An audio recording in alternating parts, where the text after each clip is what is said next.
series over.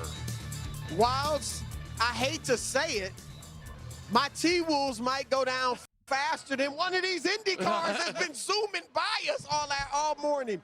It doesn't look good, and look, I'm holding out hope. I'm not completely writing them off. You should. Not just because they're down 2-0, though. Here's why, Nick.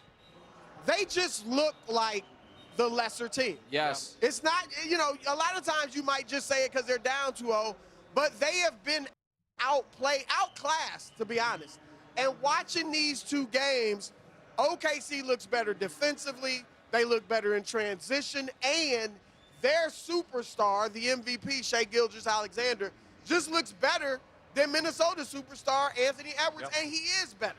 And so even through these first two games, except for the first few minutes of game one when Minnesota jumped out to the big lead, even when it's close, tie game, within 3 or 4 points, it still looks like OKC is in control. Yes. And one of the things is their star, Shai, feels like he can get a bucket or a point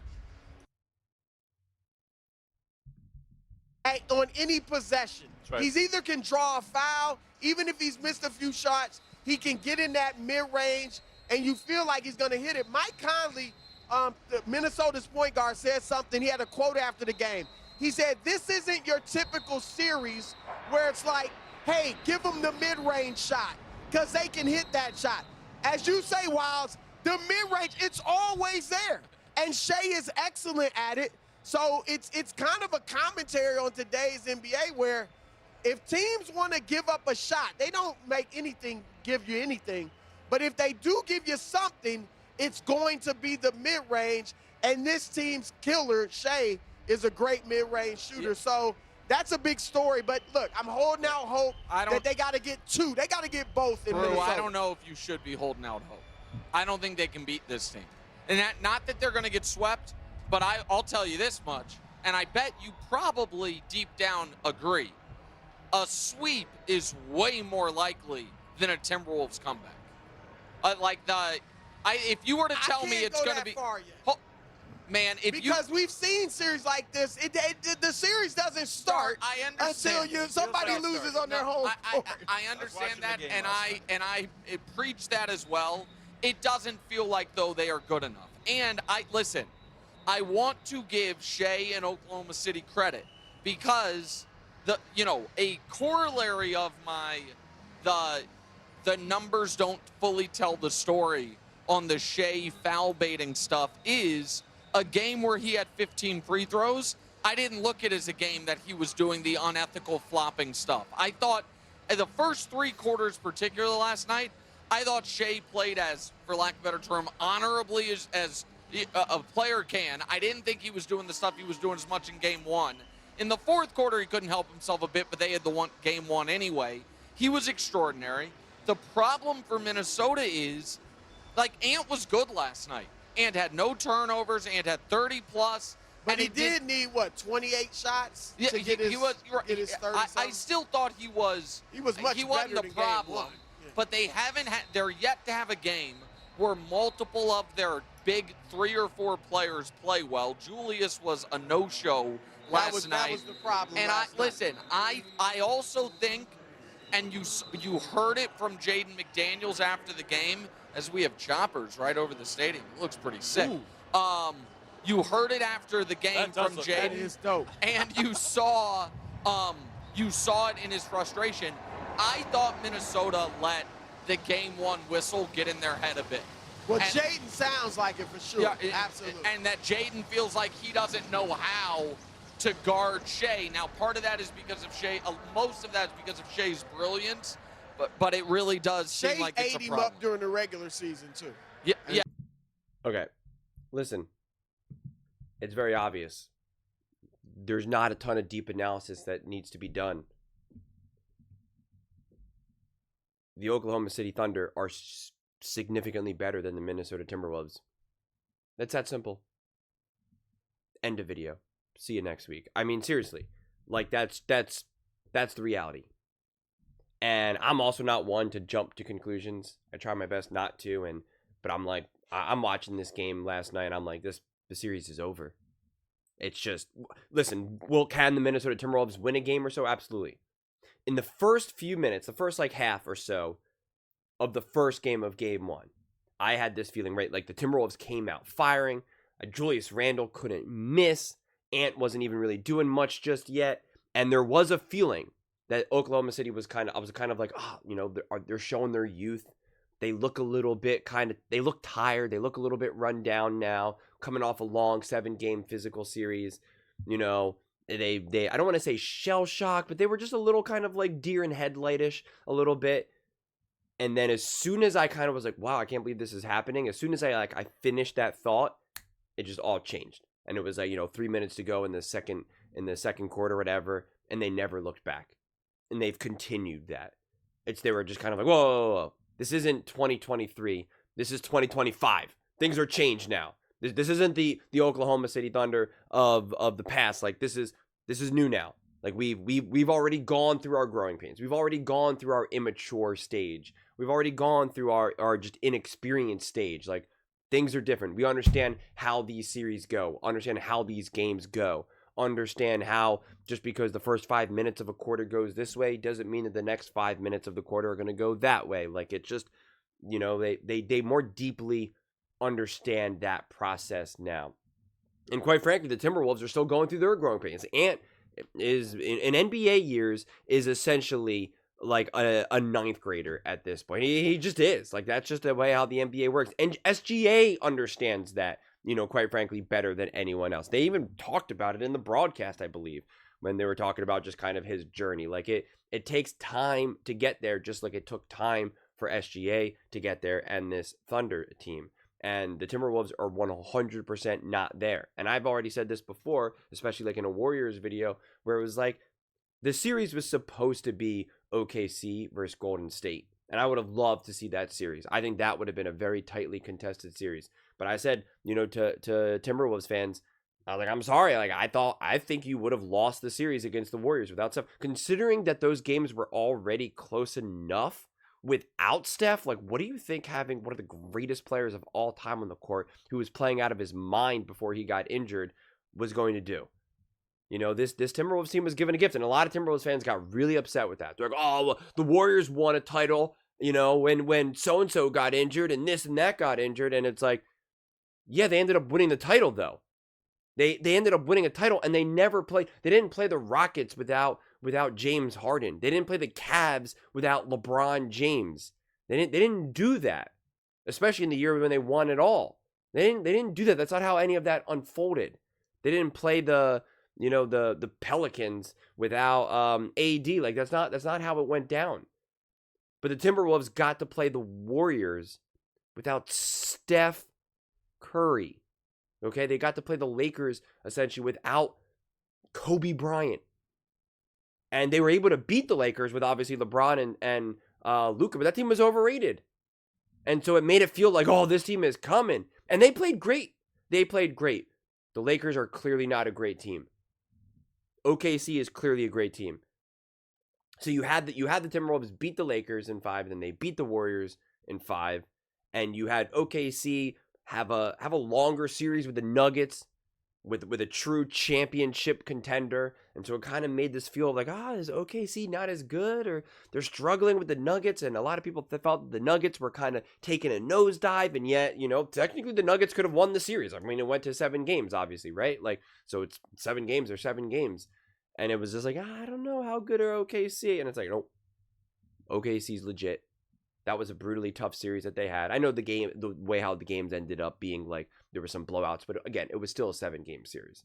And then now here you are, and so it's just clearly OKC is the better team, clearly. And I would have loved to see the Warriors. I don't know if the Warriors would have won. Like, I'm not making that claim. I'm not saying, like, don't get it twisted. I'm not saying now that the Thunder are lucky to be playing the Timberwolves. I just think it would have been a better series. But I think the OKC still would have won and would have beat the Warriors outside of Steph and Jimmy Butler really turning into playoff Jimmy, and Steph like just really just going off, and Draymond I mean, like, would have to just neutralize, I mean, SGA, Chet Holmgren. I mean, like, it would have had to have been like a, you know, a pretty impressive, like, return to prime Golden State for them to beat OKC, because it just feels like OKC is the team to beat right now. They're just playing more complete, more deep, higher quality ball from every single player involved. Every single player involved. And they're not relying on heroics. They're not relying on good fortune. They're not relying on, as much as we want to say that SGA is getting the whistle, they're not they're not winning these games because, of course, there's such like an imbalance of officiating. I know some people believe that. It's just, even Nick had to concede that wasn't the case in this game. Like, it's just sometimes the answer is just the team is just better. They got better players. They're better prepared. They're better coached. And I agree. Sometimes you watch a game and you're like, oh, okay, you know, it doesn't start until you win a game on the road or whatever. And that could be true. But it's so hard when I watch these two games. It's just like, outside of Ant and Julius Randle and Gobert, like, outside of them just being absolutely on fire. Like, you know, like Gobert looked like he was like Wilt Chamberlain in, I think it was game 5 against the or I guess it was against the Lakers. I already forget now at this point. But whatever it was, when he just kind of had his like balling out game, you would need him to do that now every single game. You need Ant to just be knocking down shot after shot after shot and having all of these big time energizing dunks and steals and physicality. And you need Julius Randle to just be like, bro, I had one bad game, never again. Like, it would have to just be this larger than life. Like, if they were able to turn this series around, I would be like, this is amazing. I have to say it. I would concede. This is one of the most extraordinary things I've seen. Like, I can't believe I'm watching this. And I feel like OKC would have to have a meltdown.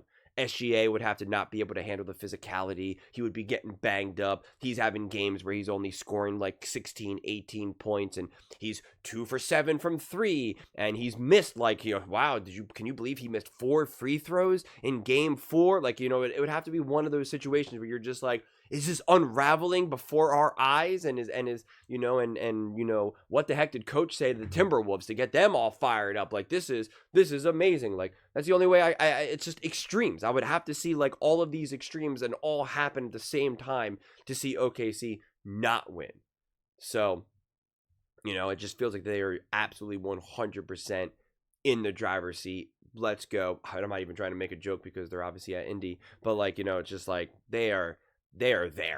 They are there. They are playing such perfect basketball. I watched this game late night last night, and I'm just watching perfect ball. You know, it got a little dicey at the end, only because we just saw what happened with the Indiana Pacers and the New York Knicks. Like, you never really felt OKC was going to let this slip, but since just coming off an insane game with the Indiana Pacers and the Knicks, you're kind of like, oh man, can this happen again? But you could see the difference. You could see the composure. You can see the high quality play of OKC. When they needed a big shot, when things started to get a little bit tighter, they hit the shot. They hit the 3, they hit the dunk, they hit the free throws, they made the right pass, they made the, you know, they played hard defense, they, you know, forced a turnover, or forced a tough contested shot. They did all the things essentially that the New York Knicks didn't do in those moments, and that's why the, you know, Thunder ended up winning and the Knicks ended up losing. So it just feels like the Thunder are so much in control of this series. And I do agree, it's more likely of a sweep than the Timberwolves coming back. I don't know if they will sweep. You know, I think that's kind of hard to predict. I think probably a lot of it will depend on how game 3 goes more than anything.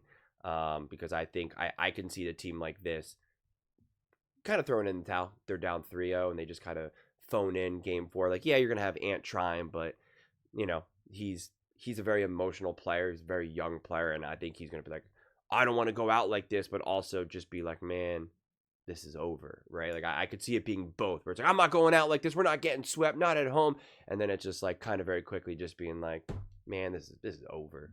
This is done. Like, you're already starting to plan what you're doing for the summer. And Gobert is definitely like, I'm going back to France. I gotta get out of here. So, you know, and I don't even know if you want a sweep, honestly. I said this before. I was like, I feel like it's ideal for the Thunder to win 5. Don't get too much rest. It also depends on how the series for the Knicks and the Pacers go. I think also it'd be cool for OKC to win it all, to win the conference at home. You get to have a nice little celebration there. I think that would be cool for this team. I think it would be energizing. It would be motivating. It would make them realize we are right here. I don't think it would be one of those things where it's like, all right, they're now satisfied. I just think it would be a fun experience. And OKC, as Jefferson was saying throughout the broadcast, he's like, I've never seen a crowd like this before in all my years of basketball. This is just extraordinary. And so you like to see that. So I like to see teams win on the home court, and they do got like a little trophy ceremony and probably some confetti and stuff like that. So I'd like that, but we'll have to see. But a sweep is also pretty cool as well. But those are just my thoughts. I'd absolutely love to hear yours. What do you guys all think about the Oklahoma City Thunder? Do you think the Timberwolves are done? Do you think the Thunder are just that superior? Let me know in the comments below. I read every single comment, so whether you agree with me or disagree with me. Either way, let's get into some discussions. Let's get into some fights. But ultimately, let's just have some fun. And please do consider subscribing. We are building an amazing community here, and absolutely love to see you part of it. I want to build something that we all genuinely feel connected to. Something that we're really excited to be part of. I think we're all on our way to doing it. And please don't forget to give this video a thumbs up, as it really does help the visibility and the algorithm. Thank you so much. See you next time.